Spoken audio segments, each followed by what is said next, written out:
మన ప్రభువును రక్షకుడునైన యేసుక్రీస్తు ప్రశస్తమైన నామంలో మీ అందరికీ నా హృదయపూర్వకమైన వందనాలు తెలియచేస్తూ ఉన్నాను.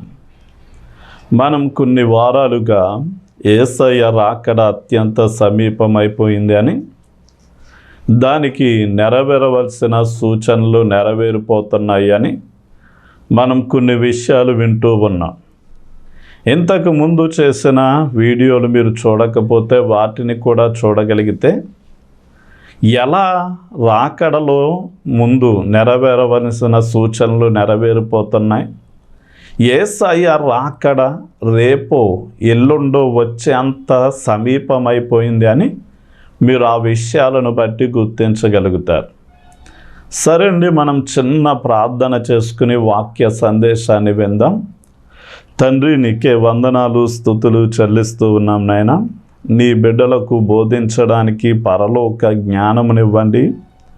నా నోటిని మీ స్వాధీనం వశంలోనికి తీసుకుని నీ బిడ్డలకు అవసరమైన వాక్కులను పలికించండి.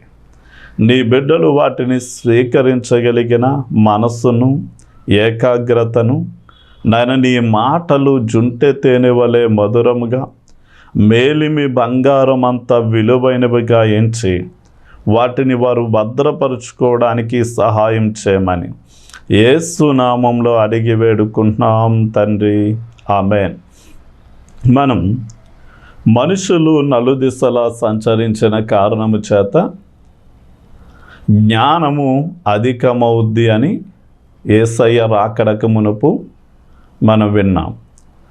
అక్రమము విస్తరించుట చేత ప్రేమ చల్లారిపోతుంది అని, అలాగే జనము మీదకి జనము, రాజ్యము మీదకి రాజ్యం లేచి యుద్ధాలు జరుగుతాయి అని, అక్కడక్కడ భూకంపాలు కలుగుతాయి అని, యేసయ్య రాకడకు మునుపు కరువులు వస్తాయి అని, అలాగే అబద్ధ బోధకులు బోధలు పెరిగిపోతాయి అని, సువార్త సమస్త జనులకు ప్రకటించబడుతుంది అని గత వారాలలో మనం యేసయ్య రాకడలో జరగవలసిన సూచనలు మనం నేర్చుకున్నాం.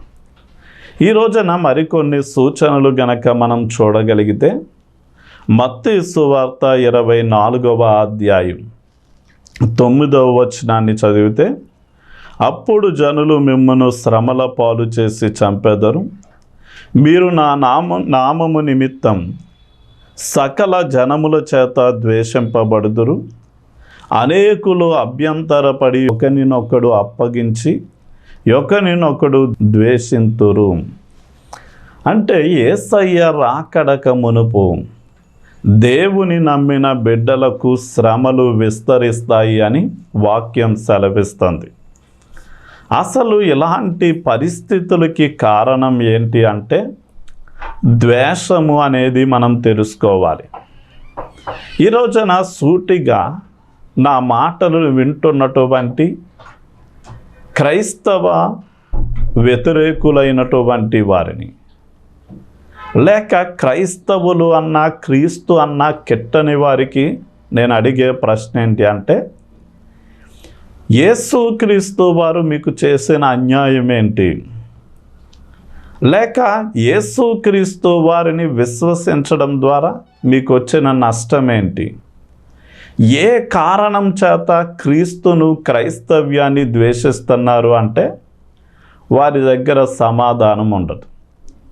కానీ క్రీస్తును, క్రైస్తవ్యాన్ని ద్వేషిస్తున్నటువంటి మనుషులు వారికున్న ద్వేషభావాన్ని బట్టి దూషిస్తూ ఉన్నారు, అనేకమైనటువంటి నిందలు వేస్తూ ఉన్నారు, అలాగే హింసిస్తూ క్రైస్తవులను హాని చేసేటటువంటి వారిగా చాలామంది ఉన్నారు.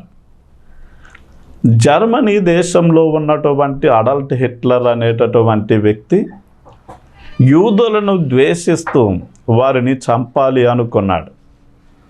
అయితే వారిని చంపినా కానీ ఆ దేశంలో ఉన్న మనుషులు ఏమాత్రము పట్టించుకోకూడదు. అంటే ముందుగా వారి మీద చెడ్డ ప్రచారం చేయడం ప్రారంభించాడు.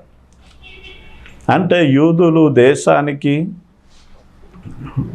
హాని చేసేవారు అని, లేక వారు లోబడనొల్లని వారు అని, లేక అనేక రీతులలో వారు దేశానికి పట్టిన చెడ పురుగులు లాంటి వారు అన్న కాడికి వారిని చిత్రీకరించి అనేక ప్రకటనలు చేసి 60 లక్షల మంది యూదులను చంపాడు. ఈ రోజున క్రైస్తవ్యం కూడా అనేక మంది ప్రాముఖ్యంగా వారు యూట్యూబ్ ఛానళ్ళు పెడుతూ క్రైస్తవ్యాన్ని ద్వేషించడమే పనిగా పెట్టుకోవడం చూస్తే, వారు ఆ యొక్క ద్వేషం వెనకాల అంటే ప్రస్తుతం కేవలం దూషణ మాటలే పలుకుతున్నారు, కేవలం క్రైస్తవ్యాన్ని నిందించగలుగుతున్నారు. కానీ రానున్న దినములలో వారు క్రైస్తవులను హింసించడానికి చేసేటటువంటి కుట్రలలో ఒక కుట్రగా ఈ విషయాలు కనపడుతూ ఉన్నాయి. అయితే ఇలాంటి సమయంలో మనం ఎలా ఆలోచించాలి, ఎలాంటి నిర్ణయాలు తీసుకోవాలి అంటే, వాక్యాన్ని మనం చాలా జాగ్రత్తగా గమనిస్తే, లోకంలో మీకు శ్రమ కలుగుద్ది అని యేసయ్యే చెప్పాడు. సద్భక్తితో బ్రతుకను ఉద్దేశించు వారు హింసలు పొందుతారు అని పౌలు కూడా చెప్పాడు. అయితే మనం తీర్మానం ఎలా ఉండాలి అంటే, ఒకవేళ శ్రమలు అనుమతించబడుతూ ఉంటే వాటిని తప్పిస్తే మంచిదే. ఒకవేళ దాన్ని అనుభవించడమే దేవుని చిత్తమై గనక దాన్ని అనుమతిస్తే గనక మనం ఆ శ్రమలలో అంతము వరకు నమ్మకంగా ఉండాలి అని, మనం అంతము వరకు వాటిని సహించి భరించే వారిగా ఉండాలి అని ఒక మంచి తీర్మానంతో మనం ఎదరికి వెళ్ళాలి. ఉదాహరణకి దానియేలు స్నేహితులైన షడ్రకు, మేషకు, అబేద్నెగోలు నివసిస్తున్నటువంటి దేశంలో నెబుకద్నెజర్ ఒక ప్రతిమను నిలబెట్టి అన్నాడు, నా దేశంలో లేక నా పరిపాలనలో ఉన్న ప్రతి ఒక్కరు ఈ ప్రతిమను మొక్కాలి, లేకపోతే నేను వారిని మండుచున్న అగ్నిగుండంలో వేస్తాను అన్నాడు.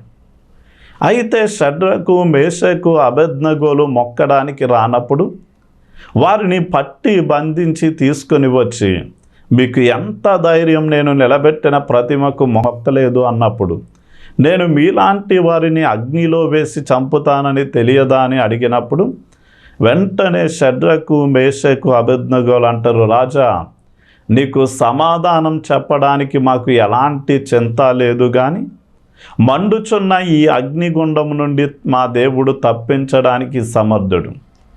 ఆయన తప్పించకపోయినా పర్వాలేదు, కానీ నీవు నిలబెట్టిన ప్రతిమకు మాత్రం నమస్కారం చేయము అన్నారు. ఈ రోజున మనం కూడా షడ్రకు, మేషకు, అబేద్నెగోల వలె ధైర్యంగా, ఒకవేళ దేవుడు తప్పిస్తే మంచిదే, ఒకవేళ దేవుడే శ్రమలను అనుభవించమని అనుమతిస్తే గనక మనం దాన్ని సహించడానికి, అంతము వరకు నమ్మకంగా దేవుని కోసం బ్రతకడానికి మంచి తీర్మానం తీసుకోవాలి. ఈ రోజున దేశంలో పెరుగుతున్నటువంటి శ్రమలను లేక హింసలను చూస్తూ ఉంటే యేసు ప్రభువుల వారి రాకడ సమీపమైపోయింది అని మనం గుర్తించవచ్చు. ఇక యేసయ్య రాకడకి మునుపు జరగవలసింది ఏంటి అంటే, 3వ దేవాలయం లేక 3వ మందిరం నిర్మాణం జరగవలసి ఉంది. మనం మత్తయి సువార్త 24వ అధ్యాయం 15వ వచనం చదవగలిగితే, కాబట్టి ప్రవక్త అయిన దానియేలు ద్వారా చెప్పబడిన నాశనకరమైన హేయ వస్తువు పరిశుద్ధ స్థలమందు నిలుచుట మీరు చూడగానే చదువువాడు గ్రహించునుగాక అంటాడు. అంటే నాశనకరమైన హేయ వస్తువు పరిశుద్ధ స్థలంలో నిలుచుట మనము చూచినప్పుడు అంటాడు. అంటే ఇది కేవలం మత్తయి గారు చెప్పిన విషయం కాదు, కానీ అతని కంటే ముందుగా కొన్ని వందల సంవత్సరాల ముందు జీవించిన దానియేలు బబులోను చెరలో ఉండి రాసిన పుస్తకమైన దానియేలు గ్రంథంలో నాశనకరమైన హేయ వస్తువు పరిశుద్ధ స్థలం. అంటే దేవుని కోసం నిర్మాణం చేసేటటువంటి ఆలయంలో 2 భాగాలు ఉంటాయి. ఒకటి పరిశుద్ధ స్థలం, 2 అతి పరిశుద్ధ స్థలం. అయితే ఇప్పుడు ఆ పరిశుద్ధ స్థలంలో హేయ వస్తువు అంటే ఏంటి అంటే 2 దశలోనిక పత్రిక 2వ అధ్యాయం 4వ వచనం ప్రకారం ఏది దేవుడు అనబడుతుందో, ఏది పూజింపబడుతుందో ఆ దేవుని కంటే తనను తాను హెచ్చించుకుని సాతాను ఏం చేస్తాడు అంటే కట్టబడేటటువంటి ఆలయంలో కూర్చుని నేనే దేవుణ్ణి, నన్ను ఆరాధించండి అని ఒక ప్రకటన విడుదల చేస్తాడు. ఇది జరగాలి అంటే యేసయ్య రాకడకు మునుపు దేవాలయం కట్టబడాలి. అది కట్టబడింది అంటే ఇక యేసయ్య వచ్చేస్తాడు అని మనం తెలుసుకోవాలి. ఉదాహరణకి ఈ రోజున ఈ సొలొమోను కట్టిన ఆలయ స్థానంలో డోమ్ ఆఫ్ ది రాక్ అనేటటువంటి ఒక మసీదు ఉంది. అయితే ఇప్పుడు బాబ్రీ మసీదు లాగే వేరే స్థలాన్ని కేటాయించి యూదులైన వారు 3వ మందిరాన్ని కడతారు, లేక మరి ఎలా సమస్యను పరిష్కరించి ఆ 3వ మందిరాన్ని కడతారో తెలియదు. కానీ ఆల్రెడీ 3వ మందిరానికి కావలసిన ఒక ప్లానింగ్ నమూనాను వారు సిద్ధం చేసుకున్నారు. ఆ 3వ ఆలయంలో ఉండవలసినటువంటి వస్తువులను కూడా వారు సిద్ధం చేసి ఒక మ్యూజియంలో పెట్టి ఉంచారు. అలాగే మందిరానికి కావలసిన సమస్త ఏర్పాట్లను వారు చేస్తున్నారు అంటే, చేసి సిద్ధం చేశారు అంటే యూదులకు ఉన్నటువంటి టెక్నాలజీని వినియోగించి వారు చాలా తక్కువ సమయంలో వారు అనుకున్న మందిరాన్ని కట్టగలరు. అంటే దానికి కావలసిన అన్ని ఏర్పాట్లు జరుగుతూ ఉన్నాయి. అంటే దీనిని బట్టైనా యేసయ్య రాకడ సమీపమైపోయింది అని మనం తెలుసుకోవచ్చు. ఇంకొక సూచన మీ ముందుంచుతాను. 2వ పేతురు పత్రిక 3వ అధ్యాయం 8వ వచనాన్ని మనం చూడగలిగితే ప్రభు దృష్టికి 1000 సంవత్సరాలు ఒక్క దినము వలె ఉన్నాయి అని కీర్తనల గ్రంథం 90వ కీర్తన 4వ వచనంలో కూడా ఈ మాట కనపడుతుంది. అంటే ఆదాము నుండి నోవాహు వరకు 2000 సంవత్సరాలు, నోవాహు నుండి యేసుక్రీస్తు వారి వరకు 2000 సంవత్సరాలు, అక్కడికి 4000.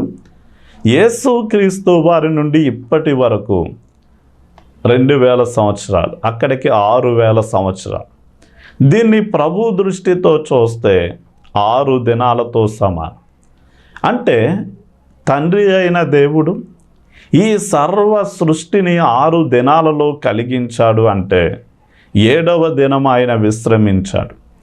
అంటే 6000 సంవత్సరాలు 6 దినాలతో ఆయన పనిచేసిన దినాలను మనం పోలిస్తే గనక ఇక మిగిలింది కేవలం విశ్రాంతి అనేది మనం గుర్తించిన మనకి యేసు ప్రభువుల వారి రాకడ సమీపమైపోయింది అని ఇదొక అంచనా కూడా మనం వేయవచ్చు. ఉదాహరణకి యేసయ్య రాకడలో ఉద్దేశం ఏంటి, ఆయన ఎందుకు వస్తున్నాడు అని మనం ఆలోచన చేయగలిగితే 5 విషయాలను నేను మీ ముందుంచి నా వాక్యాన్ని త్వరగా ముగిస్తాను. అంటే దేవుని అంతిమ శత్రువును నాశనం చేసి రక్షణ కార్యం పూర్తి చేయడానికి ఆయన వస్తున్నాడు. రక్షణ కార్యం పూర్తి చేయడానికి అంటే విశ్వాసులమైనటువంటి మనకి 3 విధాలైనటువంటి రక్షణ ఉంది. ఒకటి భూతకాలపు రక్షణ. అంటే ఎప్పుడైతే యేసు ప్రభువుల వారిని దేవునిగా నమ్మి మన పాపాలను ఒప్పుకొని వదిలిపెట్టి నమ్మి బాప్తిస్మం తీసుకున్నామో యేసుక్రీస్తు వారు ఏం చేశారు అంటే మన పాపాలకు రావలసిన శిక్ష నుండి మనల్ని విడిపించాడు. ఇక ప్రస్తుత కాలపు రక్షణ ఉంది. అదేంటి అంటే పాపపు శక్తి నుండి మనం విడిపించబడుతూ కొనసాగుతూ ఉన్నాం విశ్వాస యాత్రలో. ఇక 3వదిగా భవిష్యత్తు కాలం యొక్క రక్షణ ఉంది. అంటే యేసుక్రీస్తు వారు రెండవసారి వచ్చినప్పుడు ఆయన పాపాన్ని, అలాగే మరణాన్ని, అదేవిధంగా సాతానును అనే ఈ 3 అంతిమ శత్రువులను నాశనం చేసి మనకి పూర్తి రక్షణ ఇస్తాడు. అంటే మనం పొందుకోబోతున్న నూతన యెరూషలేములో, లేక నూతన సృష్టిలో, లేక ఆ పరలోకంలో మనకి అక్కడ పాపము కానీ, మరణము కానీ, సాతాను కానీ ఉండకుండా పూర్తి రక్షణను మనం కలిగి ఉంటాము అని మనం తెలుసుకోవాలి. ఇక యేసుక్రీస్తు వారు ఏ ఉద్దేశంతో వస్తున్నారు అంటే, మనకి నిత్య జీవాన్ని ఇవ్వడానికి ఆయన వస్తున్నాడు. అంటే మృతులైనటువంటి వారిని గురించి యోహాను సువార్త 5వ అధ్యాయం 8వ వచనాన్ని గనక మనం చదవగలిగితే, యోహాను సువార్త 5వ అధ్యాయం 28వ వచనం, దీనికి ఆశ్చర్యపడకుడి, ఒక కాలము వచ్చుచున్నది, ఆ కాలమున సమాధులలో నున్న వారందరూ ఆయన శబ్దము విని, మేలు చేసిన వారు జీవ పునరుత్థానమునకును, కీడు చేసిన వారు తీర్పు పునరుత్థానమునకు బయటికి వచ్చెదరు. అంటే సమాధులలో ఉన్న వారందరూ ఆయన శబ్దము విని, అంటే మనల్ని పునరుత్థానులుగా మార్చి నిత్య జీవాన్ని ఇవ్వడానికి ఆయన వస్తున్నాడు. అంటే యేసుక్రీస్తు వారు ఏదో ఒక రోజున మధ్యాకాశానికి వచ్చినప్పుడు ముందుగా మృతుల లోకం తెరవబడతాది. అంటే సమాధులలో ఉన్నవారు వారు మహిమ శరీరాన్ని ధరించుకుని మధ్యాకాశానికి వస్తారు. సజీవంగా ఉన్నటువంటి మనం యేసుక్రీస్తు వారు రూపాంతర కొండ మీద ఎలా అయితే ఆయన రూపాంతరము చెందాడో, మనము కూడా ఈ మట్టి శరీరాలు మహిమ కలిగిన శరీరాలుగా రూపాంతరం చెంది మనం నిత్య జీవాన్ని పొందుకోవడానికి మనం ఆయన దగ్గరకు వెళ్తాం. ఇక మూడవదిగా ఆయన ఎందుకు వస్తున్నాడు అంటే, ప్రతి ఒక్కరికి తీర్పు తీర్చడానికి యేసు ప్రభువుల వారు త్వరలో రాబోతూ ఉన్నారు. ఉదాహరణకి మనం 2వ కొరింథీ పత్రిక 5వ అధ్యాయాన్ని 10వ వచనాన్ని చదవగలిగితే, ఎందుకనగా తాను జరిగించిన క్రియలు చొప్పున అవి మంచివైనను సరే, చెడ్డవైనను సరే, దేహముతో జరిగించిన వాటి ఫలమును ప్రతి వాడును పొందునట్లు మనమందరము క్రీస్తు న్యాయపీఠము ఎదుట ప్రత్యక్షము కావలెను. అంటే మనము జరిగించిన క్రియల ప్రతిఫలం పొందడానికి యేసుక్రీస్తు వారి న్యాయ సింహాసనం ఎదుట మనం నిలబడవలసిన సమయం ఉంది. అంటే ఉదాహరణకి యేసుక్రీస్తు వారు ఎందుకు వస్తున్నారు అంటే, ప్రతి ఒక్కరికి తీర్పు తీర్చడానికి. ఈ మాట పాపములో ఉండి ఎలా పడితే అలా జీవించేటటువంటి వారికి ఇది ఒక సైరన్ వలె, ఒక హెచ్చరిక నాదము వలె, ఇది ఒక బెల్లు వలె ఏమవుతుంది అంటే వారిలో మోగుతూ ఉంటుంది. ఉదాహరణకి మనం యేసు ప్రభువుల వారు మనకి తీర్పు తీర్చడానికి వస్తున్నారు గనక మనం ఎలా జీవించాలి అంటే, ప్రతి విషయంలో దేవునికి లెక్క చెప్పాలి అని చాలా భయభక్తులతో మనం జీవించాలి. ఉదాహరణకి మన సమయం ఆయన లెక్క అడుగుతాడు, లేక మనకి ఇవ్వబడిన సొమ్మును ఎలా సద్వినియోగం చేసుకున్నామో లెక్క అడుగుతాడు. దేహము దేవుని వలన అనుగ్రహించబడింది, మనము విలువ పెట్టి ఆయన రక్తము అనగా ప్రాణం వెలగా పెట్టి కొనుక్కున్నాడు గనక మన దేహాన్ని ఎలా వినియోగించుకున్నామో లెక్క అడుగుతాడు. అదే సమయమందు మనకి ఇవ్వబడిన వస్తువులను కూడా ఎలా వినియోగించుకుంటున్నామో దేవుడు లెక్క అడుగుతాడు. ఉదాహరణకి ఈ రోజున చాలామంది చేతులలో సెల్ ఫోన్ లాంటివి ఉంటున్నాయి. అయితే అందరూ దానిని మంచికే వినియోగించుకుంటున్నారా అంటే, చాలామంది వారు దాని ద్వారా టైం చూసుకోవడానికి, లేక డేట్ చూసుకోవడానికి, లేక అవసరమైన వారితో మాట్లాడడానికి, అలాగే ప్రతి మంచికి వారు వినియోగించుకుంటున్నారు. అదే సమయమందు చాలా అత్యధికమైనటువంటి మనుషులు అందులో అశ్లీలమైనటువంటి వాటిని చూడడానికి, అలాగే టైం వ్యర్థం చేసుకోవడానికి విచ్చలవిడిగా దాన్ని వినియోగిస్తున్నారు. కనుక ఈ రోజున మనం మాట్లాడిన ప్రతి మాటకు దేవునికి లెక్క చెప్పాలి గనక మనకి ఇవ్వబడిన ప్రతి దాని గురించి దేవుని ఎదుట లెక్క చెప్పాలి అని భయముతో భక్తితో మనం ఏం చేయాలి అంటే మీ చివరి దినాలలో మనం జీవించాలి. మనం యేసుక్రీస్తు వారు ఎందుకు వస్తున్నారు అంటే సంఘాన్ని ప్రస్తుత కాలపు రాబోతున్న శ్రమల నుండి విడిపించడానికి వస్తున్నాడు అని మనం తెలుసుకోవాలి. మనం మొదటి తెస్సలోనిక పత్రిక మనం 5వ అధ్యాయం 10వ వచనాన్ని మనం చదవగలిగితే, మనము మేలుకొని ఉన్నను నిద్రపోవచ్చున్నాను, తనతో కూడా జీవించు నిమిత్తం ఆయన మన కొరకు మృతి పొందెను. మొదటి తెస్సలోనిక పత్రిక 5వ అధ్యాయం 9వ వచనం మనం చూడగలిగితే, ఎందుకనగా మన ప్రభువు అయిన యేసుక్రీస్తు ద్వారా రక్షణ పొందుటకే దేవుడు మనలను నియమించను కానీ ఉగ్రత పాలగుటకు నియమింపలేదు. అంటే ఈ రోజున ఈ ఒక్క వాక్యమే కాదు కానీ మొదటి తెస్సలోనిక పత్రిక 1వ అధ్యాయం 10వ వచనంలోను, ప్రకటన గ్రంథం 3వ అధ్యాయం 10వ వచనంలోను దేవుడు లేక యేసుక్రీస్తు వారు మనల్ని ఉగ్రత నుండి తప్పించేవాడు అని, లోకమంతటి మీదకి రాబోతున్న శోధన లేక ఉగ్రత నుండి పరీక్షా సమయంలో మనల్ని దేవుడు కాపాడుతాడు అని వాక్యం సెలవిస్తుంది. అంటే లోకమంతటి మీదకి రాబోయే ఉగ్రత ఏంటి అని ఆలోచన చేస్తే, యేసుక్రీస్తు వారు వచ్చిన మధ్యాకాశానికి వచ్చిన అనంతరం 7 ఏండ్లు శ్రమలు కలగబోతూ ఉన్నాయి.